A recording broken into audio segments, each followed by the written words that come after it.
When we solve basic trigonometric equations, we're looking for all the solutions that satisfy the equation. So in example 1, when I want to solve sine theta equals 1/2, I want to find all the angles whose sine is 1/2. It's very simple. I'm going to start by looking for all the angles between 0 and 2 pi that give me a sine of 1/2. So if you think about your unit circle, there are two places where you're going to get a positive 1/2. One of them is going to be in quadrant 1, and the other is in quadrant 2, because those are the two quadrants where signs are positive. Then, if you go back and think about what gives you a sine of 1/2, you're going to find out that, I guess probably doing it that way is probably not the best way. We did memorize the unit circle for quadrant 1 and definitely 2. And we found out that 30 degrees, which is the same as pi over 6, gave us a sine of 1/2. What you can do is you can solve this equation on your calculator by doing the inverse sine of 1/2 in degrees and then convert that answer back to radians. So one of the answers is pi over 6. The answer in quadrant 2 is going to be 5 pi over 6. So to tell all the answers, all you have to do is tack on a 2 pi k at the end of the answer.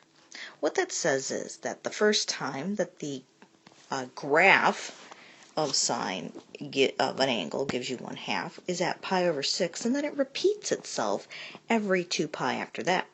So k is an integer. In example 2, the cosine of theta is equal to negative square root of 2 over 2. First of all, let's figure out where our cosines are negative. If you remember, all students take calculus, you'll note that the cosine is negative in quadrants 2 and 4. So if you go do this on your calculator in degrees, the first answer the calculator will give you is going to be 135 degrees. 135 degrees is 3 pi over 4. So if this is 3 pi over 4, this is 4 pi over 4, so this one must be 5 pi over 4. And then all you have to do is tack on a plus 2 pi k at the end of the problem. And I'm trying to box it and it won't let me. What if I give you decimal radians, or decimal answer? Well, 0.65 is not one of our special answers to our special angles. The special answers to our special angles were things like 1/2, square root of 2 over 2, square root of 3 over 2, 0, 1. Those are for sines and cosines. Those are our special angles. So when I do this particular problem in my calculator, instead of being in degree mode, I'm going to be in radian mode and then do the inverse cosine of 0.65. The reason I'm going to do that is because otherwise I'm going to get some sort of decimal degrees. And in this entire unit, we're working completely in radians. So the inverse cosine of 0.65 spits out 0.86. So that's our radian angle. And notice it's in quadrant 1. Where are our cosines positive? Well, cosines are positive in quadrants 1 and quadrant 4. So how do I find my quadrant 4 angle? Well, the easiest way to find it is to take 2 pi and subtract 0.86, and 2 pi is 6.28. So the other angle is going to be 5.42 plus 2 pi k. Okay, now we've done sine and cosine. Let's talk about tangent for a minute. Tangent's period was different. It repeats its pattern every 1 pi instead of 2 pi. So instead of tacking on a 2 pi k at the end of the answer, we're going to tack on a 1 pi k. Okay, so if you go and do the inverse tangent of 2. In radian mode, because 2 is not one of our special tangent answers. Our special tangent answers are 0, 1, undefined, square root of 3, and square root of 3 over 3. So this one, when you do it in your calculator, is going to spit out approximately 1.12.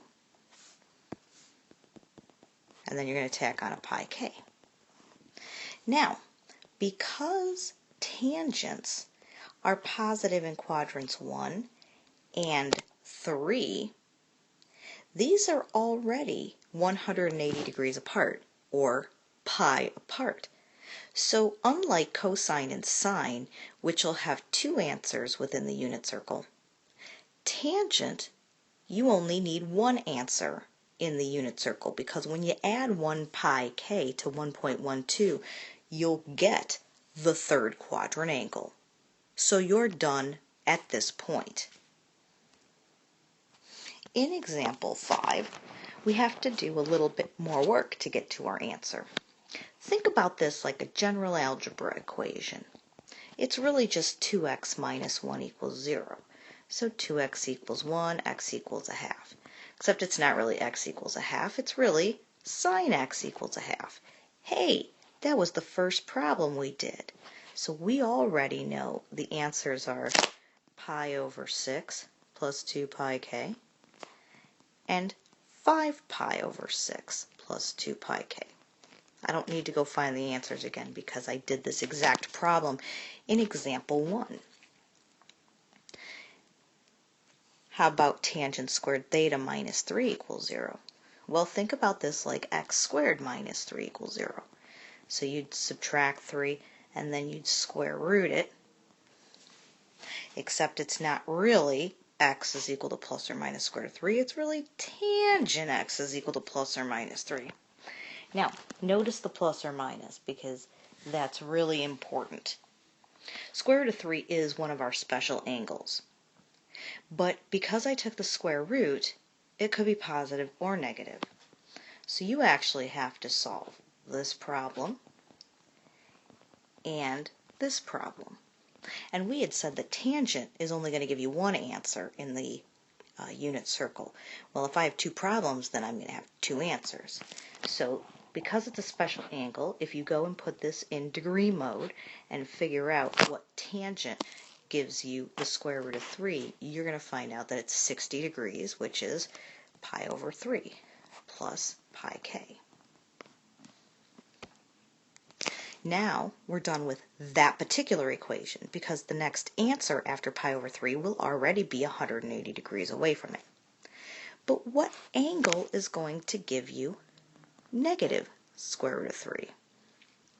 Well, when you do it in the graphing calculator, because tangent only gives you answers between negative pi over 2 and pi over 2, it's going to tell you the answer is negative pi over 3. Well, where is negative pi over 3? It's the same as 5 pi over 3. So we're going to say the answer is 5 pi over 3 plus 2 pi, or sorry, not 2 pi k, 1 pi k. And the reason I use 5 pi over 3 instead of negative pi over 3 is because we want a positive angle, and these are coterminal. They lie in the exact same place. Although I should mention, I guess now that I'm looking at the book actually used this answer. So on a test or quiz, that would be an acceptable answer. The factoring, or the solving, gets more extreme when you have to do it by factoring. So in the problem, 2 cosine squared theta minus 7 cosine plus 3 equals 0, you're going to pretend like this problem says this. This is a problem you can solve in your graphing calculator by simply graphing it and looking for where the equation hits the x-axis. Or if you're really motivated, you can factor it by grouping. This is the one where you would factor it into 2x squared minus 1x minus 6x plus 3. And then I would group, and then I would factor, and I would get x minus 3 and 2x minus 1. But I think it's much faster doing this problem by just graphing it in the calculator and finding where it hits the x-axis. So it's not really x minus 3 and 2x minus 1. It's really cosine x minus 3 and 2 cosine x minus 1. So we're going to solve both of these equations. The first one, when you add 3, this is quick. There's no solution, because cosines fluctuate between 1 and negative 1.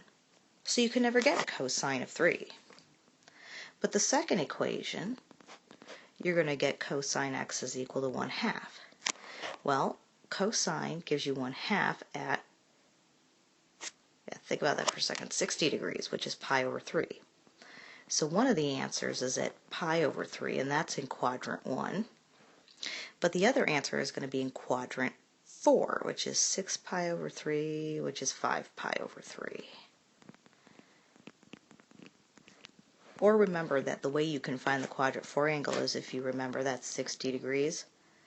This must be 300, and you can just turn it back into radians.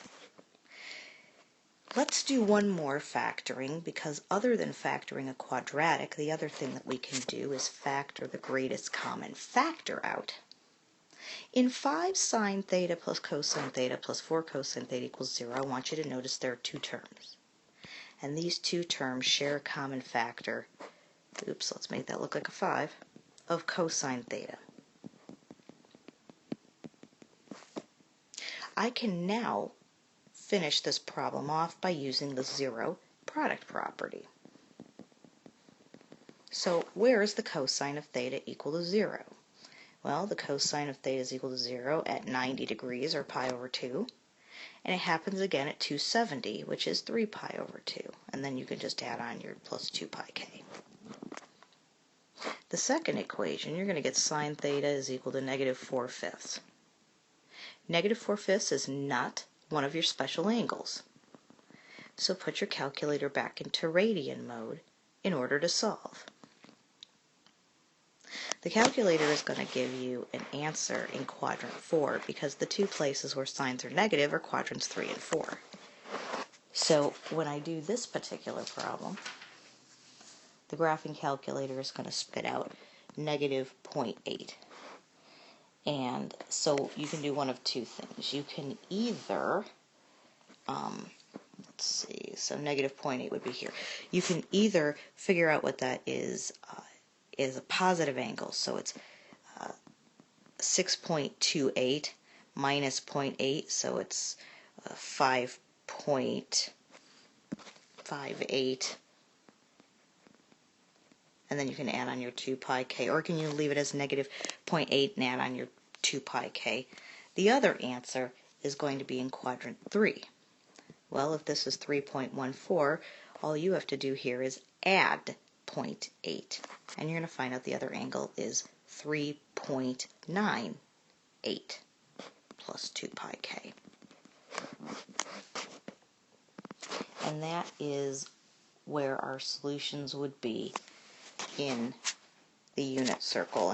And so sometimes you're going to have answers in radians, and sometimes you're going to get answers in degrees. And that is the end of section 7.4.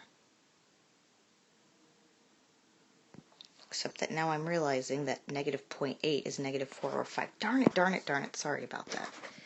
I did all this work and I just realized that that is not the right answer.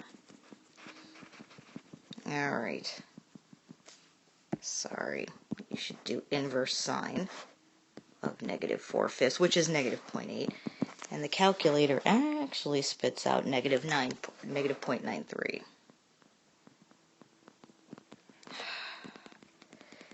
Okay, it's still in quadrants 4 and 3, so to figure out where the third quadrant angle is, it would be 3.14 plus 0.93, so it would be 4.07.